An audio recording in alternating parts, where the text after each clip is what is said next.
All the participants, please welcome back again to this sessions. This is our second session. और अभी तक हम लोग डिस्कस करते चले आ रहे थे योग के बारे में. लास्ट हम लोग का पॉइंट था वैल्यूज़ ऑफ योग, और उसमें भी हम लोगों ने सबसे लास्ट में समझने की कोशिश की थी कि peace is the central theme.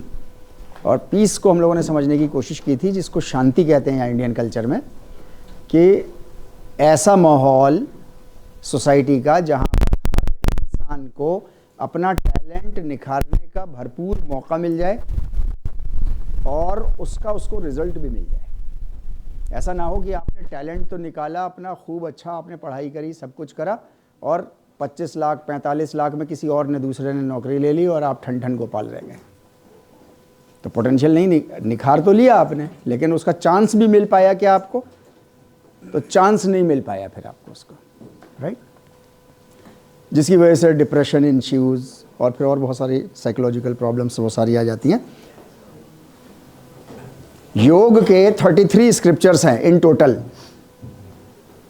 योग के 33 स्क्रिप्चर्स हैं, जिसमें से अभी हम लोगों ने समझने की कोशिश की थी कि 2 आर कैनोनिकल.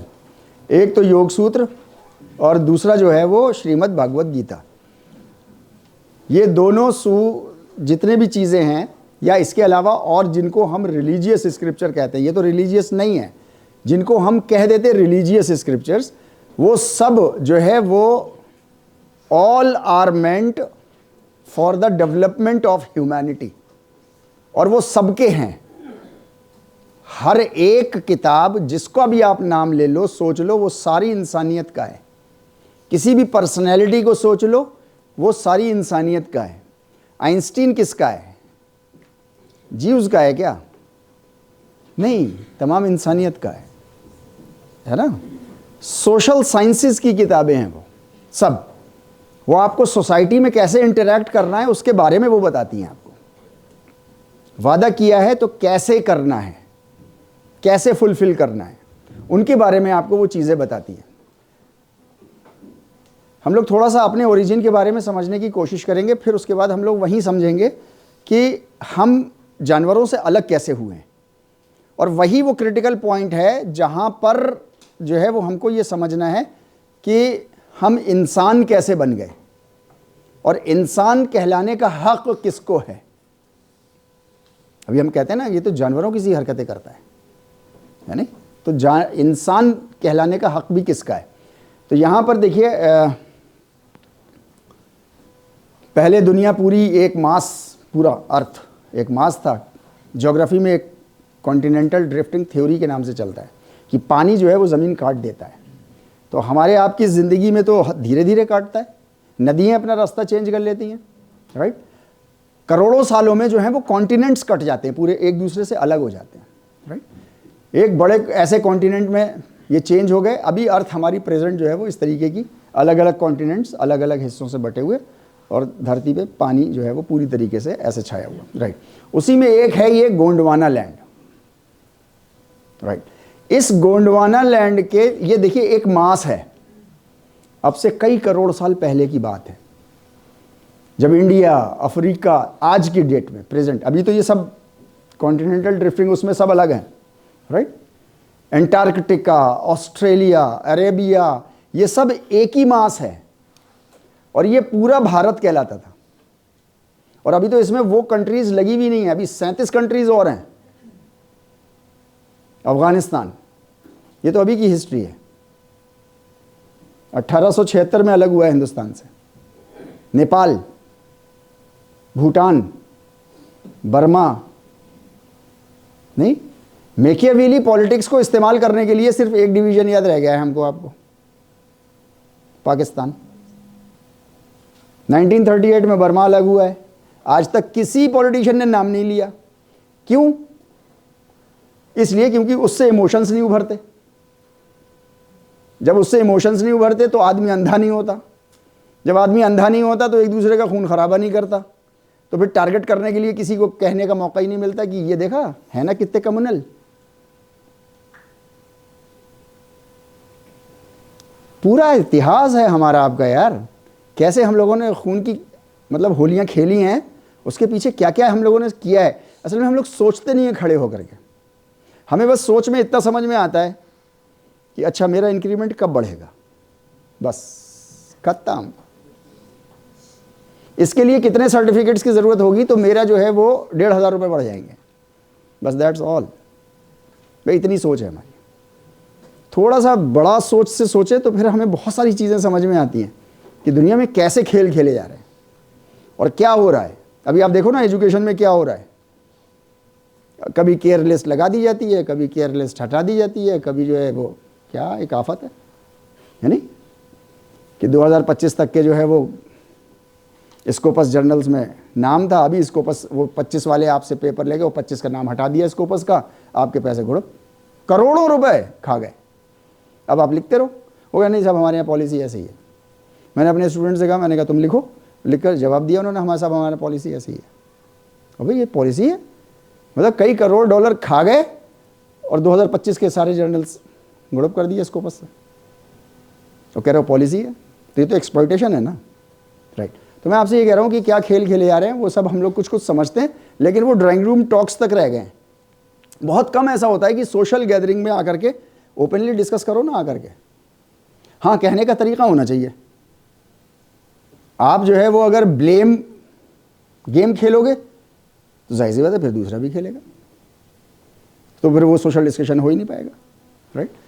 तो यहाँ पर इंसान जो है वो, ये गोंडवाना लैंड एक ये सवाल हिस्सा, ये गोंडवाना लैंड के चारों तरफ ह्यूमन लाइक क्रिएचर्स थे। जूलॉजी की फील्ड में आप में से अगर कोई जूलॉजी का हो तो वो ज़्यादा अच्छा इस बात को समझ जाएगा। वैसे मैं आसान तरीके से समझाने की कोशिश कर रहा हूँ सिर्फ इस वक्त कि जूलॉजी में अक्सर ये कहा जाता है कि humans first evolved in Africa और इन गोंडवाना। सबने पढ़ा होगा ऐसा, अभी भी नेट सर्च करेंगे तो अफ्रीका में आया पहला। ह्यूमन लाइक क्रिएचर्स थे वो, दे वर नॉट ह्यूमंस।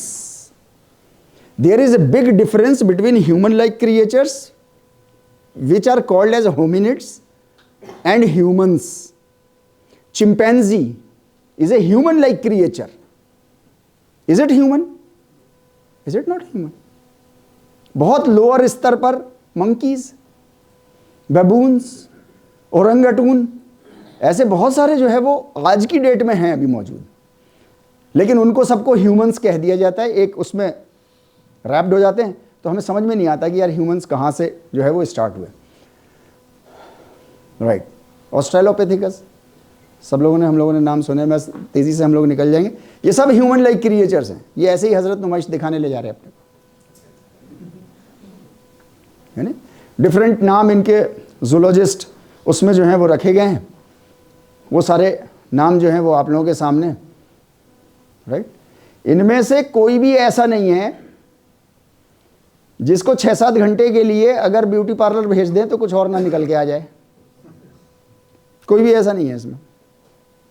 और कुछ थोड़े फैशन डिज़ाइन कपड़े पहना दो, फिर देखो आप, ना वो यहाँ बैठने का इंटाइटल्ड हो जाए तो है जानवर, इंसान नहीं है वो, होमिनिड है, राइट। ओके, लास्ट 1 लाख साल में जो है वो 3, कुछ जूलॉजिस्ट कहते हैं, एक टीम है वो कहती है 7, हम कहें चलो 7 मान लो, 3 मान लो, कुछ भी मान लो, है नहीं, हम 3 की बात कर रहे हैं। 3 जो है वो ह्यूमन लाइक क्रिएचर्स थे। एक ये डेनिसोवन थी, एक क्रिएचर था। दूसरा ये निएंडरथैल था। ये दोनों बड़े पावरफुल थे। इनके बारे में हिस्ट्री में आता है, कहते हैं ये बोल्डर्स, बड़ी बड़ी चट्टानें ऐसे उठाते थे और कई मीटर ऐसे फेंक देते थे, राइट। भागने में बहुत तेज थे, जंप लगाने में बहुत तेज थे, मस्कुलर पावर होगी और एक्सप्लोसिव स्ट्रेंथ भी इनके पास बहुत ज़्यादा होगी, राइट। ये सारे काम कर लेते थे। एक श्रीमान ये भी थे, राइट। इनका नाम जो है वो, इन्होंने क्या हरकत करी, इनका नाम जो है वो होमो सेपियन है आज की डेट में।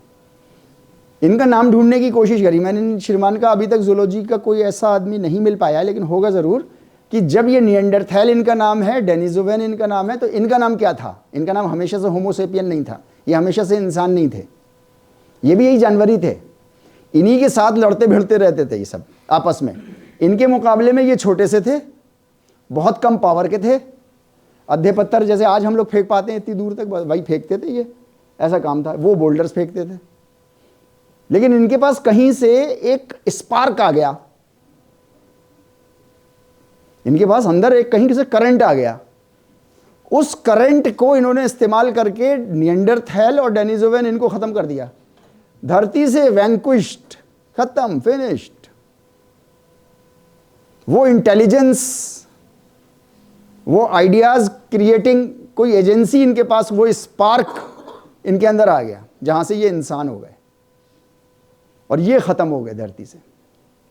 ये आपस में बहुत गड़बड़ करते रहते थे, दोस्ती भी हो जाती थी, मेल फीमेल भी हो जाते थे, इनके आपस में बच्चे भी हो जाते थे। इसीलिए कहते हैं बहुत से, कई जगह साइंटिस्टों को अभी मिला कि निएंडरथैल के जीन्स हैं, हम दोबारा निएंडरथैल कर लेंगे पैदा। तो पता नहीं फिर क्या होगा, लेकिन कर लो, कोई बात नहीं, डीएनए निकाल लो उसका, राइट। ये होमोसेपियन है, ये डेवलप होते होते होते होते आर्काइक फॉर्म में ऐसे आ गए। अभी आप उसको और, हाँ, चड्डी बनियान पहना दो थोड़ी और अच्छे हो जाएंगे, है ना, राइट। ये होमोसेपियंस को मल्टी कॉम्प्लेक्स थिंकिंग एबिलिटी मिल गई। मल्टी कॉम्प्लेक्स थिंकिंग एबिलिटी किसको कहते हैं? कि आपके पास कोई एक थॉट आया, उसी थॉट से रिलेटेड फौरन टक से दूसरा थॉट आएगा, फिर तीसरा थॉट आएगा, फिर 5 थॉट और आएंगे, है नहीं? तो ये मल्टी कॉम्प्लेक्स थिंकिंग एबिलिटी ये सिर्फ इंसान के पास है और किसी के पास नहीं है आज की डेट में, जिसकी वजह से इन्होंने जो है वो बोल्डर ऊपर चढ़ाए और ऊपर से लुढ़का दिए, फेंक तो पाते नहीं थे, तो नीचे डेनिसोवन खत्म, जितने भी थे इन्होंने ऐसे ख़त्म कर दिए, आइडियाज़ से मार दिया इन्होंने। वो वोडाफोन का एक ऐड आता था ना, an idea can change your life, that idea change the life of that Homo sapiens, right.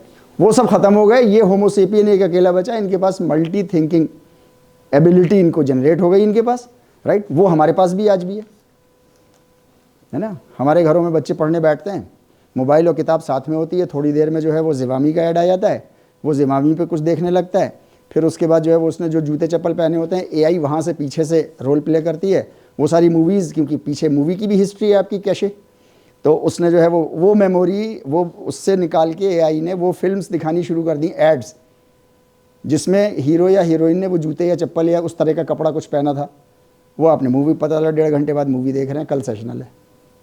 तो ये मल्टी कॉम्प्लेक्स थिंकिंग एबिलिटी है जो इंसान को ऐसे काम कराती है। सोचा कुछ था, हो गया कुछ और, सोचा कुछ था, हो गया कुछ और, राइट। तो ये मल्टी कॉम्प्लेक्स थिंकिंग एबिलिटी ये इन लोगों को मिल गई, श्रीमानों को।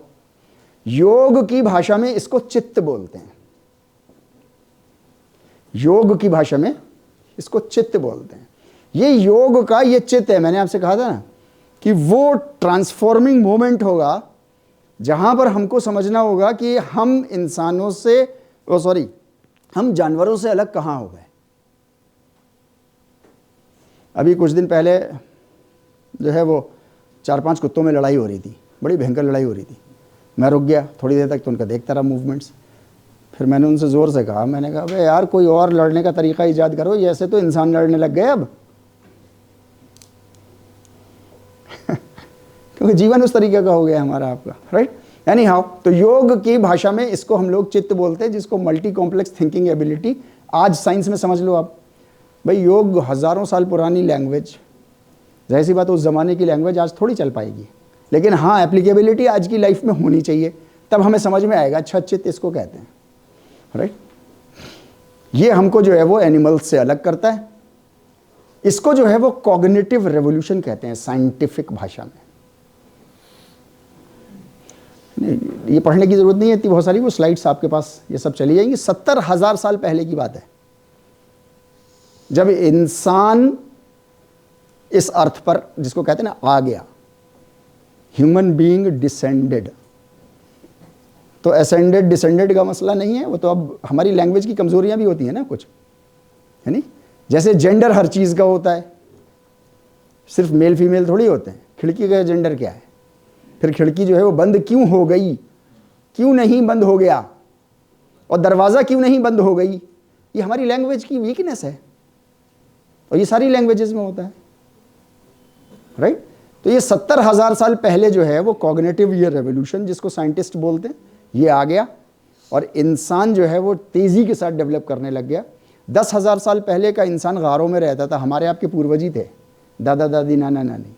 आज हम बैठ करके ऐसे पढ़ रहे हैं, आगे पता नहीं हम लोग गारों वाले कहलाने लग जाएंगे, जो आगे जनरेशन आ जाए पता नहीं 1000 साल बाद, राइट। हाँ, कुछ भी हो सकता है। तो मैं आपके साथ ये शेयर करने की कोशिश कर रहा हूं कि ये जो चित्त है, इसको योग कहता है कि ये जब फिजिकल डेथ हो जाती है, फिजिकल बॉडी की डेथ हो जाती है, तो ये चित्त जो है वो कहीं और किसी और प्लेन पे ट्रांसफर कर जाता है। एक तो योग इसके बारे में बात करता है। फिर दूसरा योग ये कहता है कि इसके पास फ्री विल है। आपके बॉडी में, फिजिकल बॉडी में कहीं पे भी कोई भी ऑर्गन ऐसा नहीं है जहां पर फ्री विल रहती हो। मसल्स में फ्री विल है क्या? हड्डी में फ्री विल है क्या? डाइजेस्टिव सिस्टम के पास फ्री विल है क्या? किसी के पास फ्री विल नहीं है। फ्री विल कहां है? इंसान के पास, वो चित्त में है। वो चित्त है जिसको आप कहते हो ना मैं बोलते हैं ना हम लोग, थोड़ा सा फिलोसफिकल हो जाएगा, ज़्यादा गहराई में नहीं जाऊंगा। मैं जिसको बोलते हैं, मेरा हाथ, अगर ये हाथ कट जाए, ऊपर वाला ना करे, किसी एक्सीडेंट में ये कट जाए, तो क्या तारिक मुर्तज़ा ख़त्म हो गए? नहीं। लेकिन जब फिजिकल बॉडी की डेथ हुई है तो कोई चीज़ थी जो चली गई, जिसको आप बोलते हो बाबा जी चले गए, बाबा जी ने शरीर छोड़ दिया। उन मुस्लिम्स के बीच में बड़ा अच्छा इसके लिए टर्म इस्तेमाल होता है, इंतकाल। इंतकाल मतलब मुंतकिल हो गए, कहीं और शिफ्ट हो गए, वो कहीं और ट्रांसफ़र हो गए।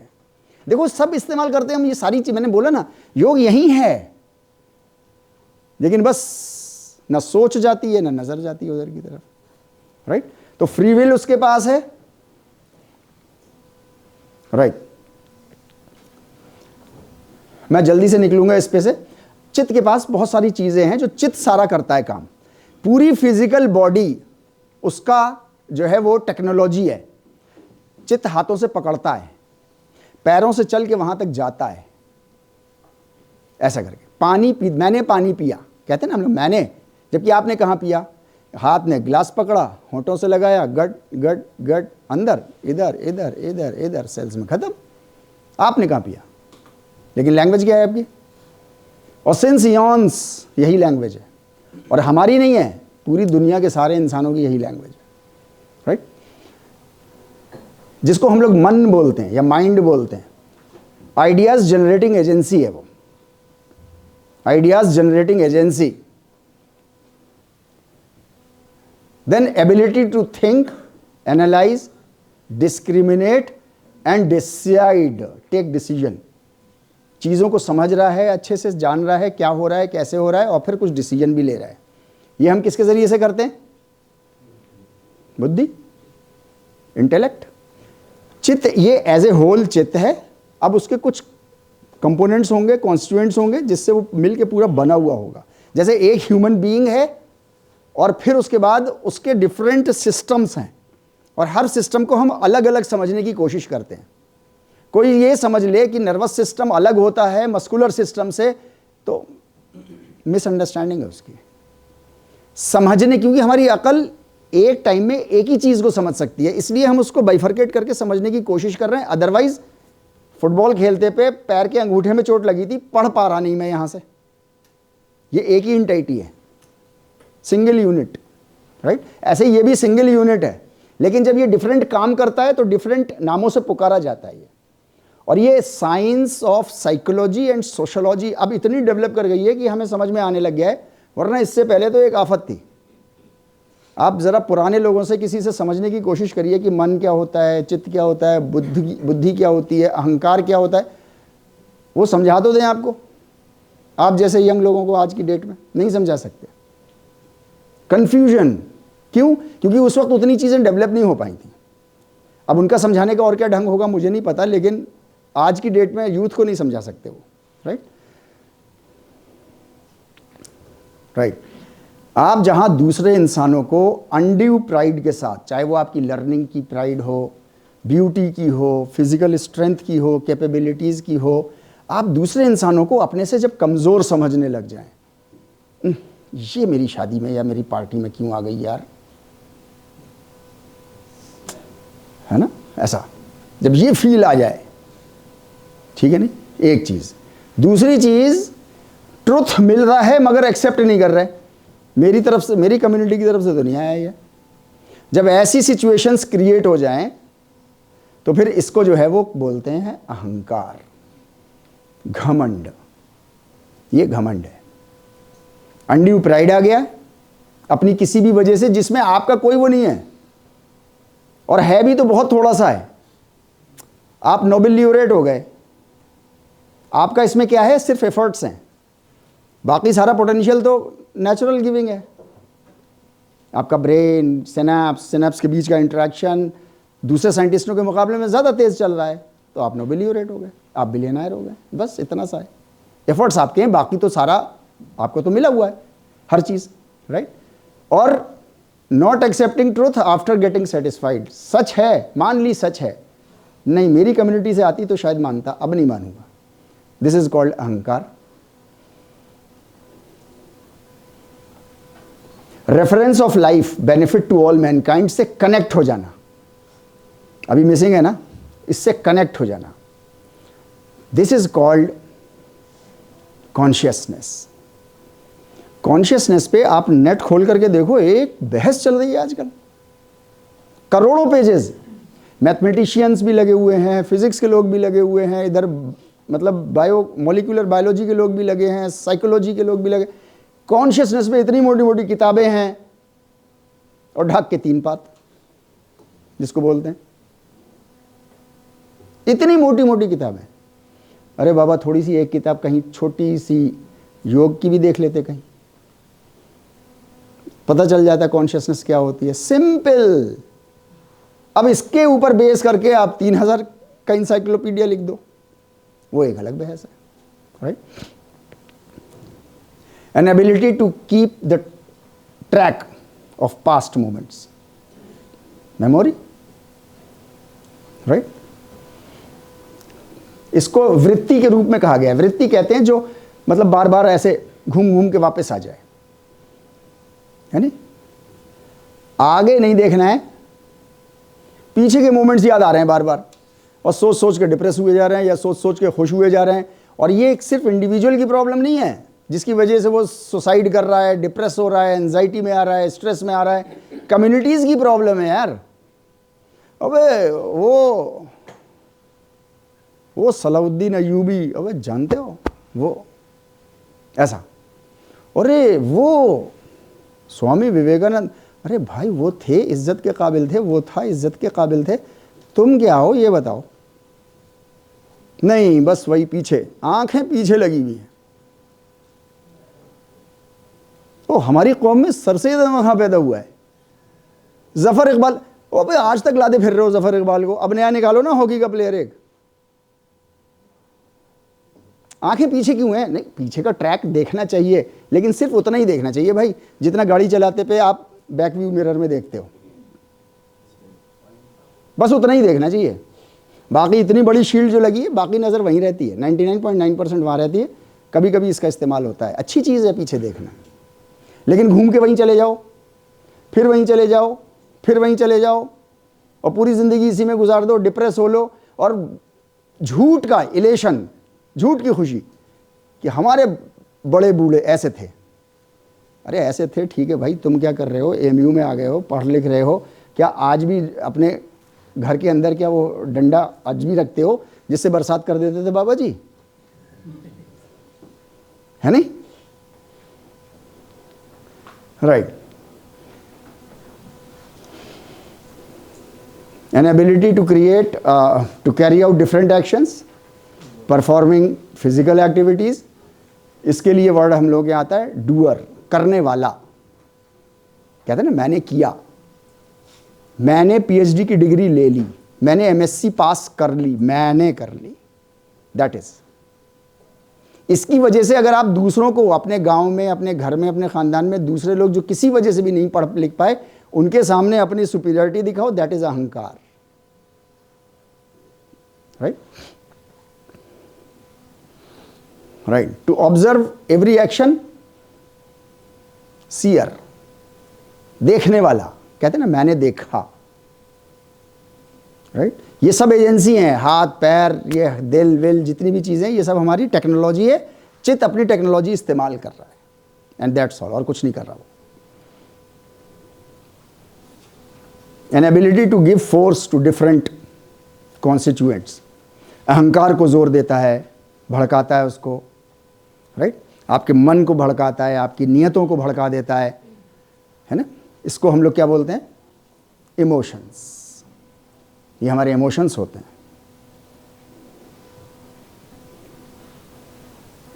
राइट बॉडी के एक एक सेल को जिंदा रखना है, बॉडी के एक एक सेल को कंटिन्यूटी में जिंदा रखना है एक लिमिटेड टाइम स्पैन के लिए। वो लिमिटेड टाइम स्पैन आयुर्वेद कहता है 120 साल है। इंसान के हाथ में है, एज घटा ले चाहे बढ़ा ले। बहुत से लोग, मैं इसलिए कह रहा हूँ जानबूझ के, क्योंकि हमारा कॉन्सेप्ट ये बना हुआ है कि नहीं वो तो ऊपर वाले ने लिख दिए, बस उतने में मर जाएंगे हम। नहीं, एक ज़माना था हमारे आपके ही बाप दादाओं के ज़माने का, राइट, जब एवरेज एज इंडिया की जो है वो 30 ईयर्स थी। बढ़ा ली ना आपने अपने हाथों से, 64.7 कर दिया आपने, 64 ईयर्स एंड 7 मंथ्स। जापान की 29 थी, आपकी 30 थी तो उनकी 29 थी, उन्होंने 77 कर ली अपनी, बढ़ाई ना आगे। तो हाथ हेल्थ मतलब उसके कुछ प्रिंसिपल्स हैं, रखो, उम्र आपकी बढ़ती चली जाएगी, अभी और आगे बढ़ेगी। आयुर्वेद कहता है 120 साल इंसान की एवरेज एज है। एवरेज में पैदा होते भी मर सकता है, माँ के पेट के अंदर भी डेथ हो सकती है, और 160 साल भी हो सकता है। तो एवरेज, और वहाँ तक जाके रहेगा इंसान, और चल पड़ा है 77। अभी मैं पढ़ रहा था कहीं पे 79 हो गई जापान की अब, ठीक है, आगे ले जाएंगे, 120 तक पहुँच जाएंगे वो भी और आप भी, सब लोग। ये तो हमारा एम बनाने का मकसद है। आपने एम बनाया तो पीएचडी में आ गए, आपने एम बनाया तो असिस्टेंट प्रोफेसर हो गए, आपने ये एम क्यों नहीं बनाया कि मैं इतने साल जीऊंगा? क्योंकि हमें आपने को बचपने से जेनेटिक कोड में घुट्टी पिला दी गई है कि ये तो ऊपर वाला डिटरमिन करके भेज देता है, ना एक सांस इधर ना एक सांस उधर। नहीं, एज लगातार बढ़ा रहे हो आप अपने हाथों से, इसका भी टारगेट बनाओ। दुनिया में सबसे ज़्यादा जीने वाला एक लेडी है जिसकी अभी डेथ हुई है जल्दी, 122 साल 5 महीने 14 दिन। 122 साल 5 महीने 14 दिन। मैं आप लोगों को इनवाइट कर रहा हूं, आप अपना टारगेट बनाओ 122 साल 5 महीने 15 दिन। क्यों नहीं भाई? जब 100 मीटर रनर कंपटीशन कर सकते हैं तो इसमें क्यों नहीं कर सकते? जहां तक आपकी सोच जाती है वहीं तक आपकी बॉडी भी जाती है, राइट और रॉन्ग? मेरे जहन में बहुत कुछ और भी याद होंगे, बहुत सारे वल्गर वर्ड्स भी याद होंगे, अच्छे वर्ड्स भी याद होंगे, लेकिन बोल वही पा रहा हूं जहां तक दिमाग जा पा रहा है मेरा, बस। तो बॉडी वहीं तक तो बोल रही है, वहीं तक तो जा रही है। तो मैं आपसे ये कह रहा हूं कि 122 साल 5 महीने 15 दिन का टारगेट अकेले में सोचना। अभी सोचोगे तो अभी तो हिल जाओगे ऐसे करके।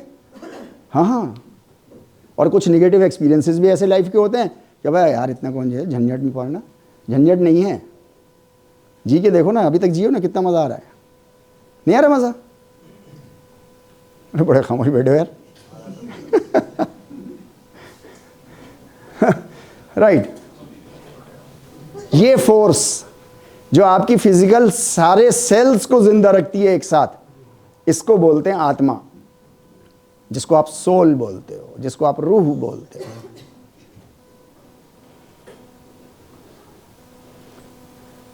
ये जो आत्मा है या रूह है, ये मोस्ट इंटरचेंजेबल वर्ड है चित्त से।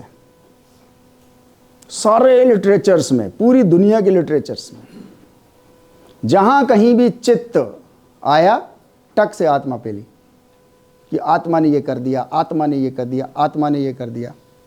सिंगल इंडिविजुअल, एक आदमी जो होता है उसको बोलते हैं ना सोल, कहते हैं ना सोलमेट। एक इंसान के लिए नाम आता है ना, ये वर्ड आता है, आत्मा, नफ्स, एक नफ्स मेरे पास था, राइट, एक इंसान मेरे पास कोई था, ऐसा करके, राइट। मोस्ट इंटरचेंजेबल वर्ड है फॉर चित्त इज आत्मा।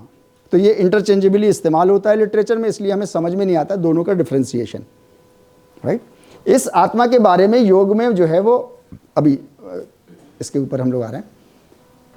ये जो चित्त है, जितने भी लिविंग बीइंग्स आपको दिखाई देते हैं, इनके पास चित्त जो है वो नॉटेड है, बंधा हुआ है। ये अपनी मर्जी से नहीं सोच सकते, और अगर सोच भी सकते हैं तो बहुत लिमिटेड सोच सकते हैं, बहुत लिमिटेड। जैसे मक्खी यहां बैठी है, उड़ के कहां बैठेगी? दुनिया के सारे साइंटिस्टों को बुला लो, मक्खी के बता नहीं सकते। वो चित्त है उसके पास, लेकिन नॉटेड है। लेकिन वो अपने लिए टेस्ट डेवलप कर ले, कोई अपना लिविंग स्टैंडर्ड ऊंचा नीचा कर ले? नहीं, वो नहीं कर पाएगी। अपने बच्चों को ABCD अ आ इ ई सिखा दे? नहीं, वो नहीं कर पाएगी। वो चित्त उसका नॉटेड है, लिमिटेड है, मतलब बस यहां से वहां तक बैठ सकती है, ऐसे ऐसे चल सकती है। जान पे लगोगे उसके पीछे तो भागेगी, ये सब कर सकती है बस, राइट। इंसान के पास जो चित्त है वो अननॉटेड है, ऊपर वाले ने इसको खोल के दिया है, बिंदास जियो जाके। दूसरे इंसान अपनी पावर को इस्तेमाल करके अपने जैसे दूसरे इंसानों के चित्त को नॉटेड करना चाहते हैं। नहीं, जैसा मैं कह रहा हूं वैसा करो, मेरे जूते अपनी जुबान से साफ करो। नहीं, ऑल नेकेड पूरे गांव में टहला दिया। हो रहा है ना आज भी, 21st सेंचुरी में हो रहा है यार। बच्चों ने बाप को मार दिया, माँ ने बच्चे मार दिए, ये सब हो रहा है, सब हो रहा है। सर्कमस्टेंशियल होगा लेकिन हो रहा है सब, राइट। मैं आपसे ये कह रहा हूँ, इंसानों के पास, हमारे और आपके पास ये अननॉटेड है, फ्रीडम टू चूज सबके पास, राइट। इस आत्मा के बारे में योग में बताया गया, कहते हैं ये स्थाणु है, अनऑल्टरेबल है, आप इसको चेंज नहीं कर सकते। इसमें कुछ हाथ लगा के कुछ चाहो चेंज कर लो, जैसे जीन्स में भी चेंज कर लेते ना, तो हाथ लगा के ऑन ऑफ कर देते जीन्स को। इसमें कुछ नहीं है, राइट। हमेशा से कंप्लीट है, आप इसको कंप्लीट भी नहीं कर सकते। हमेशा से खुश है। ये मैं इसलिए इसका खास करके लेकर के आया हूं यहां पर, है तो इसके कई 100 से ज़्यादा इसकी कैरेक्टरिस्टिक्स हैं। ये मैं इसलिए यहाँ लेकर के आया हूं क्योंकि हम कहते हैं ना कि मतलब मैंने ये वजीफ़ा पढ़ लिया तो मेरी रूह खुश हो गई। रूह खुश नहीं हो सकती, वो तो हमेशा से खुश है। जो हमेशा से खुश है और कंप्लीट है, यानी कि उसके पास कंप्लीट हैप्पीनेस पहले से है, सेटिस्फेक्शन पहले से है, उसमें आपके वजीफ़ों ने क्या ऐड कर दिया? कुछ नहीं, नथिंग। हाँ, चित्त में कुछ कर दिया, लेकिन वो इंटरचेंजेबल उससे है। मैं अपनी बात समझा पा रहा हूँ ना आप लोगों को? ये हुआ है असल में हम लोगों के साथ, राइट। शब्दों से परे है। आप कहो कि इसको रूह को डिफाइन कर दो, उस फोर्स को डिफाइन कर दो जो सेल्स को जिंदा रखती है। साइंस अभी तक यहीं तक पहुंची है कि ये न्यूट्रिशन, ये विटामिन, ये मिनरल्स, ये वाटर का इतना लेवल, इतना ये सब, तो सेल जिंदा, और नहीं तो सेल डेड। लेकिन क्या फोर्स है, क्या फोर्स निकल गई है उससे, राइट। वो सारी चीज़ें अभी आगे आने वाले समय में शायद ऐसा हो जाए कि वो क्लियर हो जाए। है टाइम हमारे पास खड़े होने का? खड़े हो जाइए, 12 सवा 12 तक है। अरे वेरी गुड, खड़े हो जाइए, खड़े हो जाइए, खड़े हो जाइए। हाथ पीछे बांध लिए सब लोग, हाथ पीछे, हाथ पीछे, सांस अंदर और पीछे की तरफ और नीचे पुश करिए, पीछे नीचे, सांस अंदर बाहर गहरी। जब मैं कहूँ कि सांस अंदर बाहर, वो तो वैसे भी ले रहे थे आप अंदर बाहर, मतलब मेरा मतलब गहरी। हाँ, थोड़ा इसी में शोल्डर ऊपर, फिर उसके बाद शोल्डर नीचे, push again, very good. Thighs tight, isometric contraction, सांस वापस, राइट। अभी ऐसे आ जाइए, टेम्पल मुद्रा, सबको अपने राइट साइड पे जाना है। देखें सबका अटेंशन, कुछ लोगों ने अपना अटेंशन पहले दिखाने शुरू कर दिया। राइट हैंड अपना। अब मैं ये नहीं कह रहा हूं कि अपने सामने वाले को गोली मार दो, राइट। हाँ, स्ट्रेच करो हाथ बाहर की तरफ, ज़्यादा और ज़्यादा। शोल्डर ब्लेड थोड़ा खोलो पीछे से, राइट। ऐसे ही हाथ ले आओ लेफ्ट की तरफ, लेफ्ट की तरफ ले आओ, वेरी गुड। हाँ, ढिश्यूं ढिश्यूं, वेरी गुड। ऐसे ही हाथ ऊपर ऊपर ऊपर, राइट। वापस सामने खोल ले, stretch out, stretch out, very good. सांस, सिर ऊपर थोड़ा सा, हल्का सा सिर ऊपर, ओपन योर लंग्स, थोड़ा सा ऊपर, हाथ शोल्डर लाइन से थोड़ा ऊपर, हाँ ऐसा, राइट। ऐसे ही रहिए और पैरों से ऐसा ऑन स्पॉट चलना शुरू करिए, वेरी गुड। वो जैसे बच्चे होते हैं ना छोटे, जो अब स्कूल की छुट्टी होने वाली होती है तो कैसे करते हैं, वैसा करके दिखाइए जरा, ऐसा पटर पटर पटर पटर,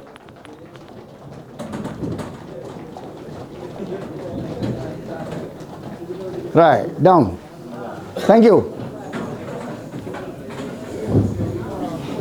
हमें मालूम ही नहीं चलता,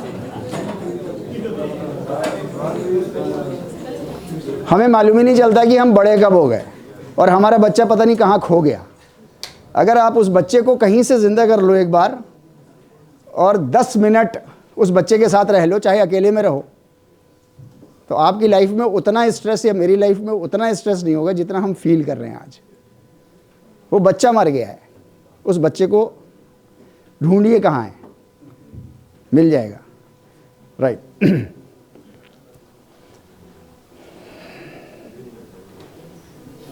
इंडियन कल्चर में 14 मनु हैं।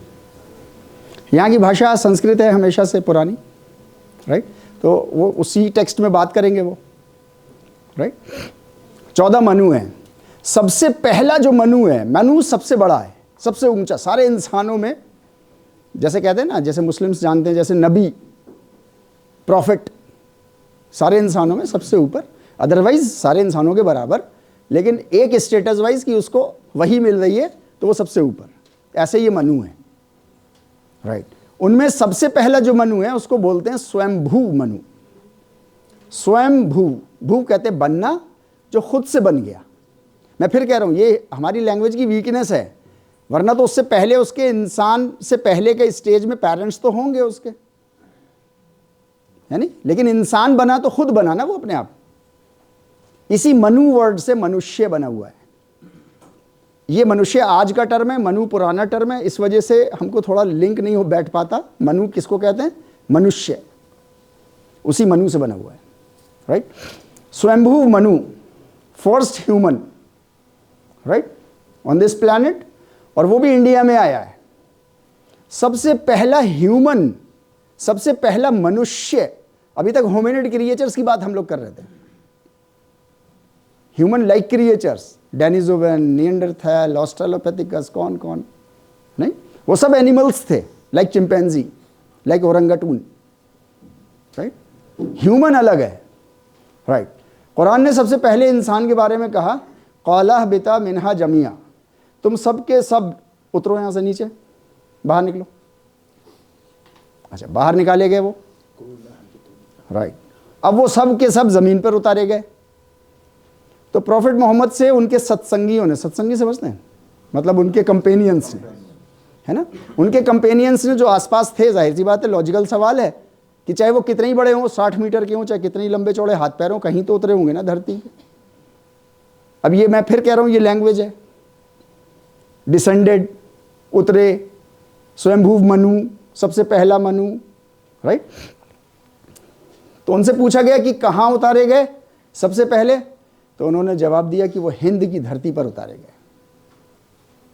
हिंद आज भी अरेबिक लैंग्वेज में इंडिया को, भारत को आज भी हिंद के नाम से ही पुकारते हैं।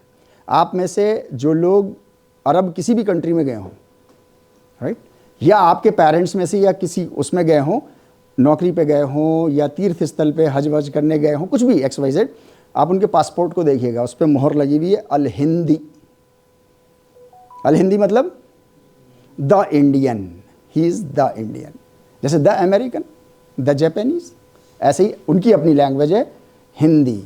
हिंद की ज़मीन पर वो उतारे गए, राइट। भारतीय संस्कृति में इनका नाम तक दिया गया है, इंडियन कल्चर में, आदमा नामा पुरुषः। उस सबसे पहले वाले का नाम आदम था, तथा पत्नी हव्यवती तथा, और उसकी पत्नी का नाम हव्या था। अच्छा, मुस्लिम्स जो है वो हव्वा के नाम से जानते हैं, यहाँ इंडियन कल्चर में जो है वो हव्या के नाम से है। यहाँ और अरेबिक कुछ तो अगर फ़र्क बन जाए तो कोई प्रॉब्लम तो नहीं है किसी को, कोई प्रॉब्लम नहीं है नहीं। वो एक फ़लस्तीन का बच्चा, जब फ़लस्तीनी यहाँ स्टूडेंट ज़्यादा थे, दुकान पे बहस कर रहा था, मैंने पूछा क्या हो गया? अरे यार इसने दिमाग खा लिया, ये बेब्जी मांग रहा है। और बेब्जी मुझे समझ में नहीं आ रही क्या होता है। मैंने कहा पेप्सी दे दो इसको। क्यों? क्योंकि अरेबिक भाषा में पा नहीं होता, बा होता है, तो वो वही तो बोलेगा यार, वो बेब्जी बोल रहा है। तो मैं कह रहा हूँ लैंग्वेज है यार, राइट। तो आदमा नामो पुरुषः पत्नी हव्यवती तथा, और उसकी पत्नी का नाम हव्या था। नाम तक सेम है, लेकिन दोनों कम्युनिटीज़ लड़ने पे उतारू। क्या ख़तरनाक लड़ाई हो रही है, मतलब फूटी आंख नहीं भा रहे एक दूसरे को। ये तो मजबूरी है जो एजुकेशनल इंस्टीट्यूशंस बिठाए हुए हैं, ट्रेन बिठाए हुए हैं, प्लेन बिठाए हुए हैं। वरना बस चले हमारा तो अलग प्लेन बना लें, अपनी अलग ट्रेन बना लें, अपने अलग पटरी डालें, अपना सब। राइट और रॉन्ग? इस वक्त यह हाल है। तो प्लीज़, ह्यूमैनिटी यहाँ तक बर्बादी तक पहुँच गई है, इसको क्या यहीं तक हम और ढकेल दें इसको? तो ये हमारे आपके यूथ, आप जैसे यूथ के हाथ में है। इसको प्लीज़ कंट्रोल कीजिए, और ये कंट्रोल बिना योग के हो नहीं सकता, सवाल पैदा नहीं होता। मैंने आपसे फिर बोला 250 घंटे की हमारी वर्कशॉप है, उसका छोटा सा पार्ट आपके पास लेकर के मैं आया हूँ, राइट। लेकिन कुछ प्रॉब्लम्स, कुछ सॉल्यूशंस हम लोग जो है वो लेते चलेंगे यहाँ से। ऐसा नहीं होगा कि हम लोग 180 मिनट बैठे और कुछ हासिल नहीं लगा और बड़बड़ा के चले गए खाली, नहीं, ऐसा नहीं होगा, राइट। पहला मनुष्य, पहला इंसान, होमिनिड नहीं, पहला इंसान इंडिया, यहाँ से उसकी और कोई है नहीं। ऑस्ट्रेलोपैथिकस नहीं है उसी के जैसा, डेनिसोवन नहीं है, सब खत्म हो गए, ये अकेला बचा। अब इसकी औलादें चलना शुरू हुई, generation to generation to generation to generation. 70,000 साल हो गए, कॉग्निटिव रेवोल्यूशन अभी देखा ना हमने, 70,000 साल हो गए। 100 साल में 4 जनरेशन आ जाती हैं। आप में से अलग अलग मैथमेटिकल एबिलिटी के लोग बैठे होंगे, बताओ 70,000 साल में कितनी जनरेशन आ गई? हिसाब लगाओ। 100 साल में 4 आ जाती हैं। मेरे फादर हैं 83, 84 के, 4 जनरेशन। 100 में 4, 1000 में 40, और 70,000 साल में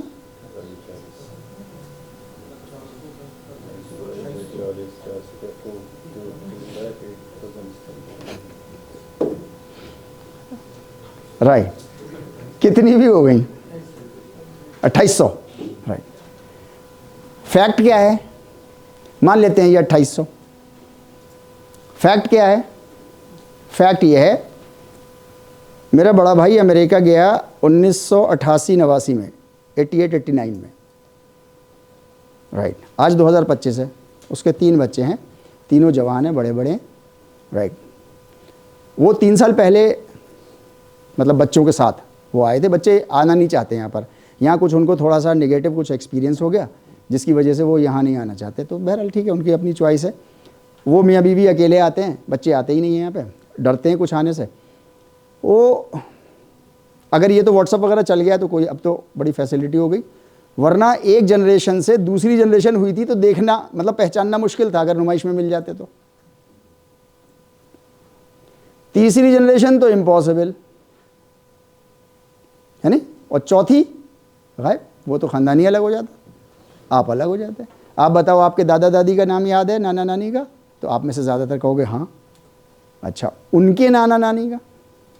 ख़त्म हो गया ना जनरेशन यहीं, अभी ख़त्म हो गई, बैठे बैठे ख़त्म कर दी हमने, राइट। तो जनरेशन्स का हाल ऐसा होता है। तो 2800 जनरेशन से कहाँ हम आप एक दूसरे को पहचान लेंगे कि हम एक ही फैमिली के हैं?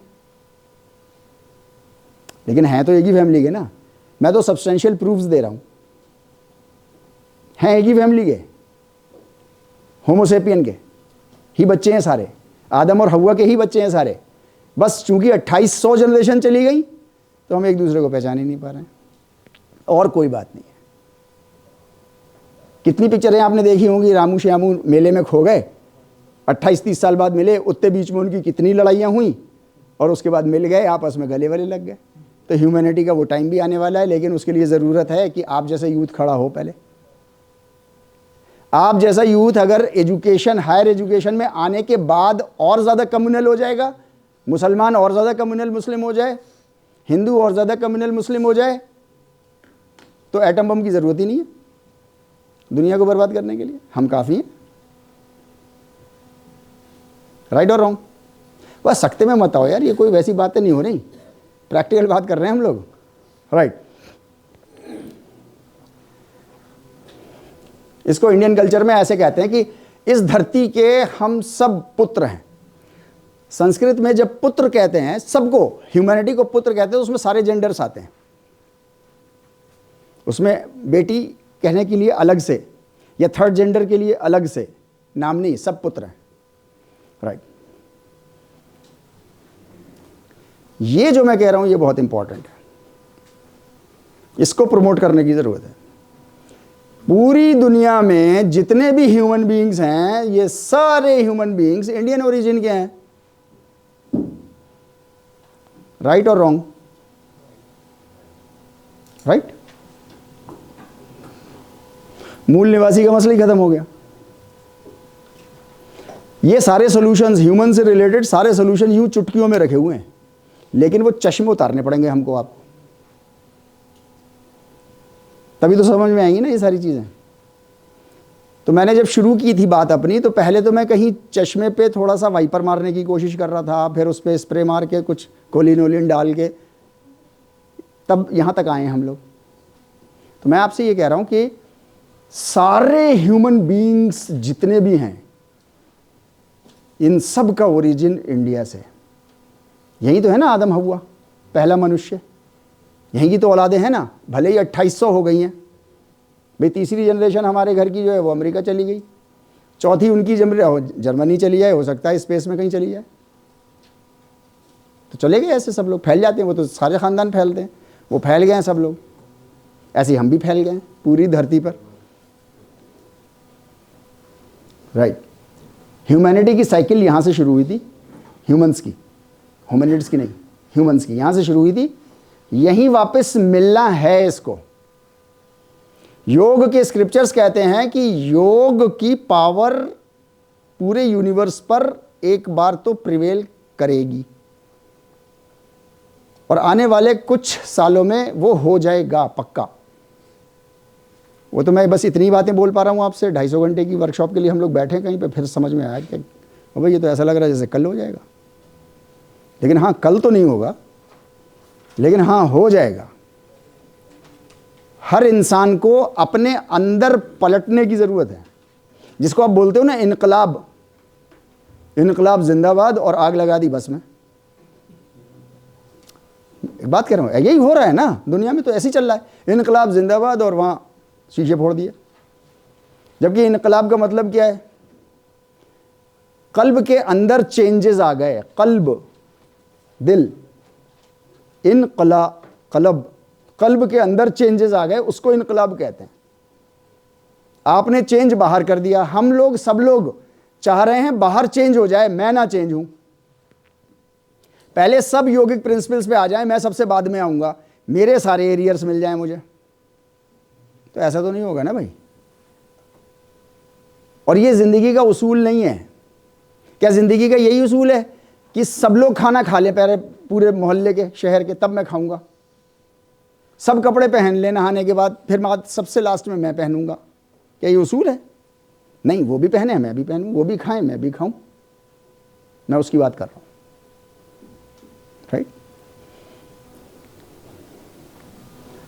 इंडियन कल्चर के बारे में कहा गया कि इंडियन कल्चर में whole of the universe is established in yogic principles. Yogic principles पे पूरा सिस्टम टिका हुआ है, बस उनके पास फ्रीडम नहीं है, इसलिए चांद सूरज से नहीं लड़ रहा कि तू मेरी लाइन में क्यों चल रहा है कई करोड़ों सालों से, या मेरे ट्रैक पे कोई मेरे सामने आ जाता है तो मैं उससे लड़ जाता हूँ, क्यों मेरे सामने ज़बरदस्ती आ रहे हो, क्यों? क्योंकि हमारे पास फ्रीडम है, उनके पास फ्रीडम नहीं है। तो पूरा यूनिवर्स योगिक प्रिंसिपल्स पे टिका हुआ है। हमको और आपको ये कहा गया है सिंपल कि बस योगिक प्रिंसिपल्स पे आ जाओ, अपनी ज़िंदगी को गुजार लो। फाइनल आउटकम ऑफ द योग, अयम बंधुरयम नेति गण लघु चेतसाम उदार चरितानाम तु वासुधैव कुटुंबकम। वासुधैव कुटुंबकम का वर्ड सुना ही होगा आप लोगों ने, राइट? इसकी ये पूरी इंडियन कल्चर में ये पूरी इसका वो है, श्लोक है ये, नहीं?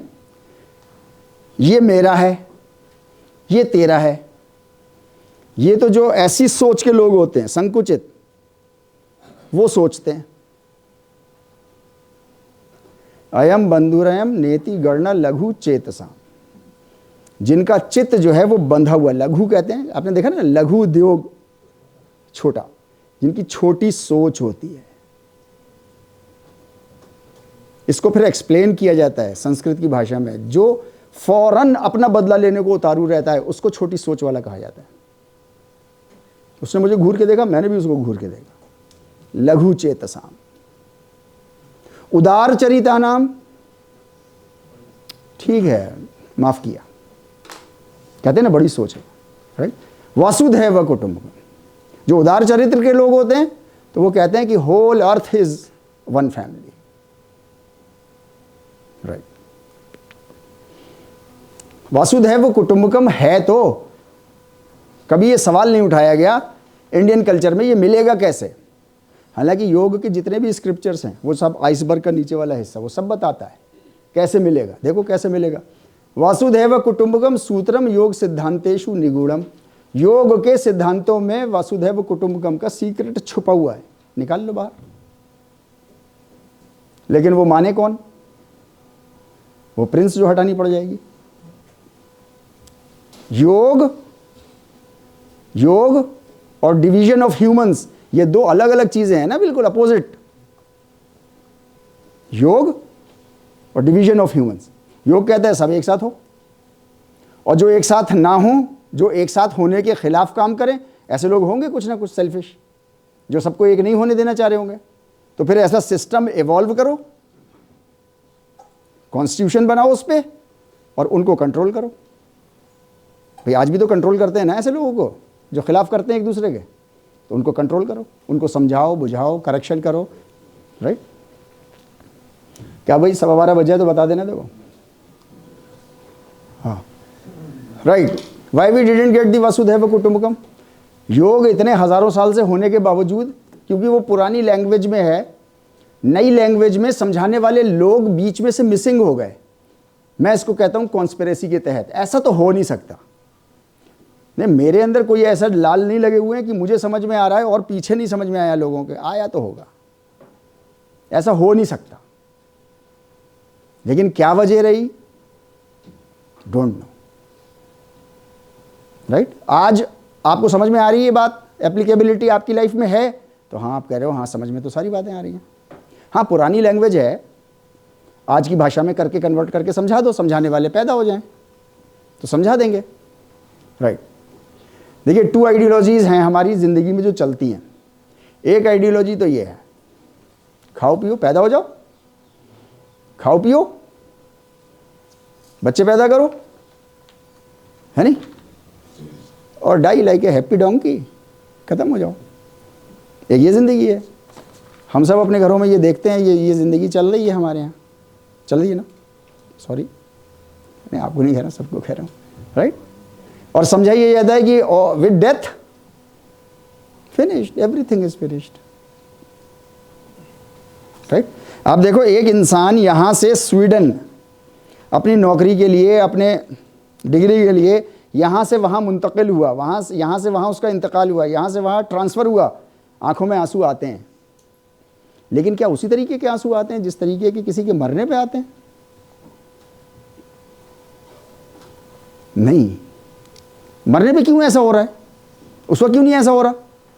क्योंकि हमें मालूम है नहीं वो वहाँ जाकर के जिंदा रहेगा, ऐसा है वैसा है, सेफ रहेगा, सब कुछ ठीक है, एवरीथिंग इज फाइन। हाँ डिपार्टिंग तो आंसू भी आ रहे हैं थोड़े से, राइट यानी। लेकिन अगर हमारी आइडियोलॉजी ये है विद डेथ ऑल फिनिश्ड, तब हम बिलखते हैं, रोते हैं, राइट ये आइडियोलॉजी है। अकबर इलाहाबादी का एक शेर है, वैसे तो शेर व शायरी में आप लोग ज़्यादा तेज़ होंगे, और इमरान साहब तो मुस्कुराना ही शुरू कर दिया इन्होंने शेर के नाम पे। हाँ ये घर में भले ही कुछ नहीं आ रहा है, मैं कुछ नहीं कह रहा भाई राइट हम क्या कहें ए अहबाब, अहबाब कहते हैं दोस्तों को, है मेरे दोस्त मैं क्या कहूँ यार, है ना, क्या कार्य नुमायाँ कर गए, क्या बड़ा काम कर गए, बीए हुए, है ना, नौकरी मिली, पेंशन मिली, और डैश डैश डैश मर गए।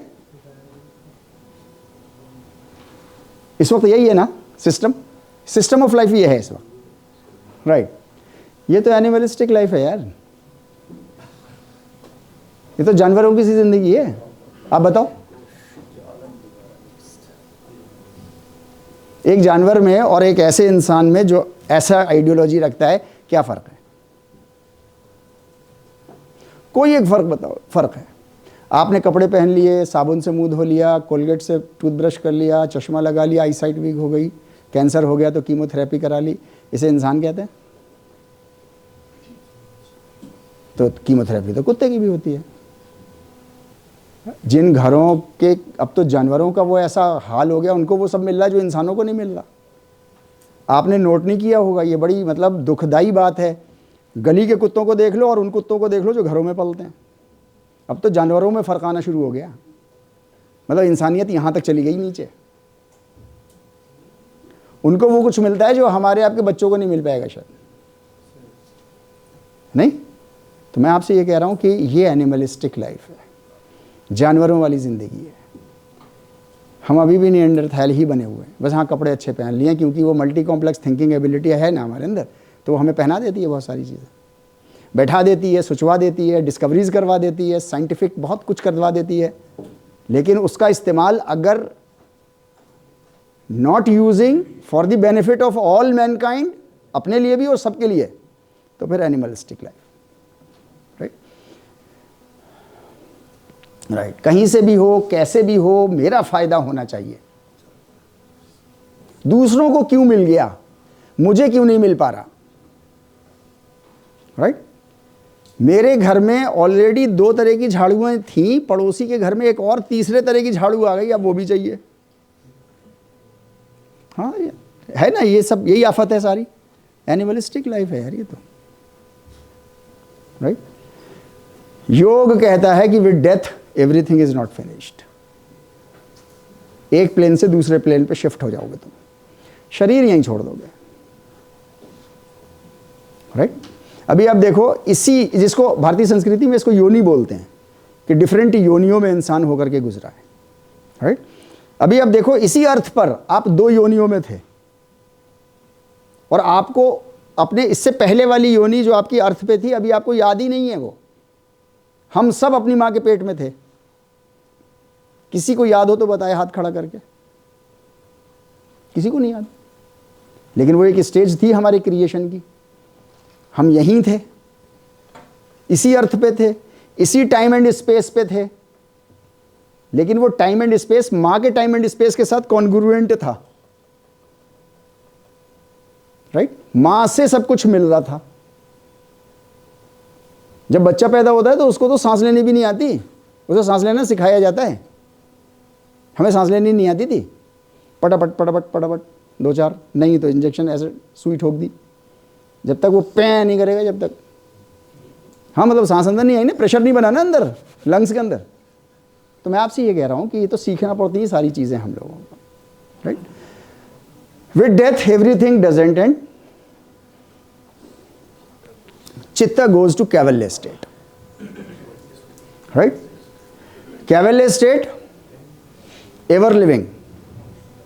एक स्टेज ऐसी आने वाली है आपके जीवन में जहां आप हमेशा जिंदा रहोगे, आप नहीं मरोगे, वो टाइम एंड स्पेस कुछ दूसरा होगा। यहां का टाइम एंड स्पेस में जो कुछ भी शुरू हुआ है वो सब खत्म होगा। यहां का टाइम एंड स्पेस ऐसा है, जो चीज शुरू होगी वो खत्म हो जाएगी।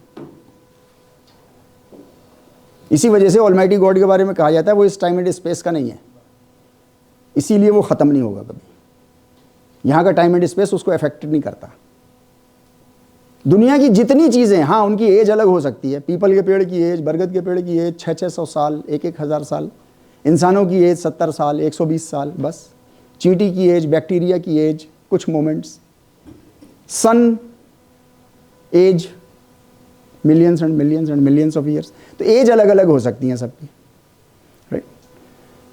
तो एवर लिविंग वो हमारे पास कोई एवर लिविंग नहीं है, लेकिन हमें एवर लिविंग एक स्टेट मिलने वाली है। Number 1 ever living. अभी पॉजिटिव में रहना है या नेगेटिव में रहना है, ये फैसला हमने करना है। यहां पर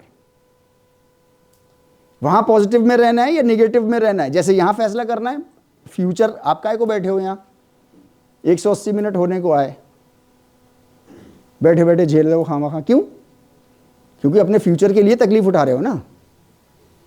यही फ्यूचर के लिए तकलीफ और भी आगे उठाओगे, अपने बच्चों के फ्यूचर के लिए भी उठाओगे।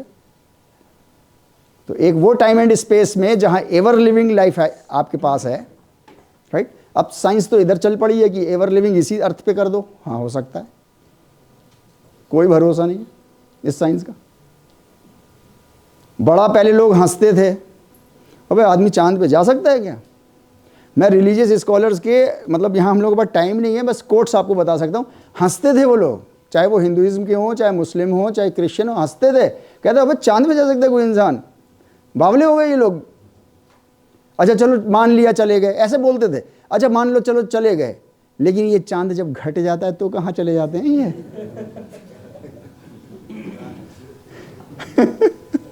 हंसी आ रही है हमें। उनके सीरियस डिस्कशंस थे यार ये, क्योंकि उनका स्टैंडर्ड ही इतना था।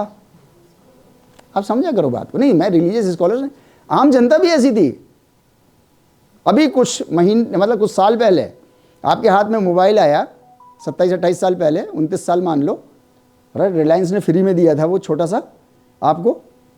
मतलब गांव देहातों में, हमारे तो गांव देहातों में हमारे जो हैं वो बड़े बूढ़े सारे आ गए, बोले ऐसे कैसे आवाज़ आ जाएगी? लठ लेके आ गए यार। हमें डर लगा कि ठुक ना जाए, क्योंकि ह्यूमंस जल्दी एडॉप्ट नहीं करते नई चीज़ को। तो मैं आपसे ये कह रहा हूँ कि असल में टेक्नोलॉजी का कोई भरोसा नहीं है। अभी क्या हो रहा है? टेली ट्रांसपोर्टेशन हो रहा है। विजुअल इफेक्ट का तो हो ही रहा है भाई। उधर उसने बल्ले से मारा, बल्ले से लगी, इधर आपने देखी हज़ारों किलोमीटर दूर बैठ के। तो विजुअल टेली ट्रांसपोर्टेशन इंसानों का भी हो जाएगा। इंसान एक एनर्जी तो है, इंसान का भी टेली ट्रांसपोर्टेशन हो जाएगा। साइंस तैयार हो चुकी है, एक्सपेरिमेंट्स चल रहे हैं। फिर ये कुछ लोगों के पास होगा, फिर मोबाइल की तरह हर किसी के हाथ में होगा टेली ट्रांसपोर्टेशन। यहाँ अटेंडेंस लगाई, कहीं नुमाइश घूमे। लेकिन फिर टेली ट्रांसपोर्टेशन के पकड़ने के भी फायदाबाजी के पास बहुत सारे तरीके होंगे। राइट। नॉन डिपेंडेंट, एक टाइम एंड स्पेस ऐसा जहां नॉन डिपेंडेंट, आप किसी पे निर्भर नहीं करेंगे, किसी पे। अभी सोशल साइंटिस्ट कहते हैं कि सुई जैसी टेक्नोलॉजी, सिंपलेस्ट टेक्नोलॉजी है सुई, उसके लिए 70 से 100 लोगों का इंटरेक्शन चाहिए। 70 से 100 लोगों का। भाई लोहा कोई खोदेगा ना वहाँ आयरन ओर्स में, फिर निकालेगा, फिर ट्रांसफ़र करेगा, फिर रिफाइन करेगा, फिर पता नहीं एक आफत है, फिर आप तक पहुँचेगा। तो 70 से 100 लोग मिनिमम का इंटरेक्शन आपको चाहिए ही चाहिए। आप डिपेंडेंट हो सबके लिए। लेकिन एक ऐसा टाइम स्पेस, कैवल्य उसको योग बोलता है, कैवल्य, जहाँ पर आप नॉन डिपेंडेंट हैं और विदाउट एनी हैसल, जो चाहोगे आप मर्जी आप वो करना। अभी जो चाहोगे कर लोगे।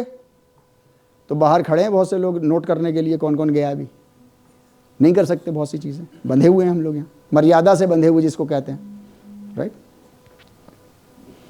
इसको जो है वो योग सूत्र के अंदर कहा गया कि ऐसा ऐसा हो जाता है तो वो कैवल्य स्टेट की तरफ चला जाता है। कंडीशन है, कुछ कंडीशंस हैं तो कैवल्य स्टेट ये सारे मिल जाएंगे। अगर वो सब नहीं किया तो उसका नेगेटिव अपोजिट मिल जाएगा उसका, जिसको आम भाषा में, पुराने ज़माने की भाषा में जिसको नर्क, जहन्नुम ऐसा बोलते हैं। हालांकि वो जहन्नुम यही है मौजूद दुनिया में। देखो दिलों में आग भड़क रही है ना सबके, नहीं भड़क रही? तो जहन्नुम में आग भड़केगी ना, तो उसी का तो हिस्सा है। Right right. Any how, first step for कैवल्य, हाँ ठीक, फर्स्ट स्टेप यहाँ तक हम लोग ख़त्म करेंगे। जो है वो योग के स्क्रिप्चर में एक में कहा गया कि मय्येव मना आधत्स्व, अपना मन, मन का आइडिया याद है ना, डेफिनेशन, आइडियाज़ जनरेटिंग एजेंसी।